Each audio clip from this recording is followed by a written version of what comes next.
নমস্কার, এসপি সংসার নতুন একটি ব্লগে আপনাকে স্বাগত জানাই। আবার চলে আসলাম নতুন একটি ব্লগ নিয়ে।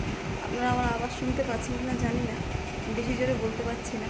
আজকের আমি বাড়ি যাব, ডাক্তার ছুটি দিয়ে দিয়েছেন। আজকে রবিবার, 8 দিনের মাথায়।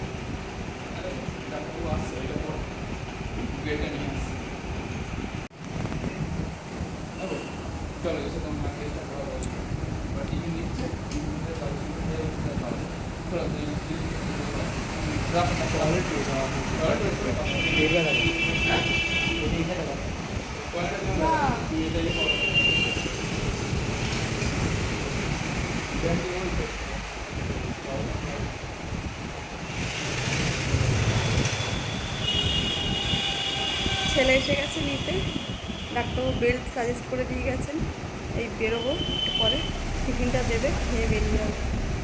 আশা করি এটাই আমার লাস্ট হয় আমার জন্য। আর শরীর দিচ্ছে না, আর শরীর টানছে না,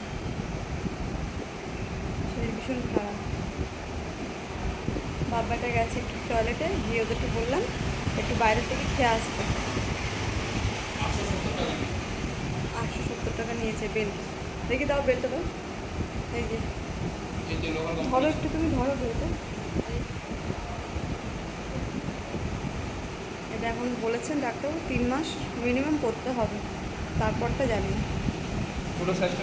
ডাক্তারবাবু এসেছিলেন, মাথায় হাত পা বুলিয়ে ভালো করে আমাকে বলে গেলেন সাবধানে থাকবে, এরপর আমি কিছু করতে পারবো না, হেন তেন, খাওয়া দাওয়া ঠিকঠাক করবে, ঠিকঠাক থেকো, সব ঠিক হয়ে যাবে, টাকা পয়সার চিন্তা করতে হবে না, সমস্তভাবে বাড়ির লোকের মতন বুঝিয়ে দিয়ে গেলেন মাথায় হাত দিয়ে, যেন একটা বাবা হয় যেরকম, বড় দাদা হয় যেরকম, ঠিক সেরকম। ঠিক আছে, আবার আসছি আপনার সাথে যোগাযোগ করতে।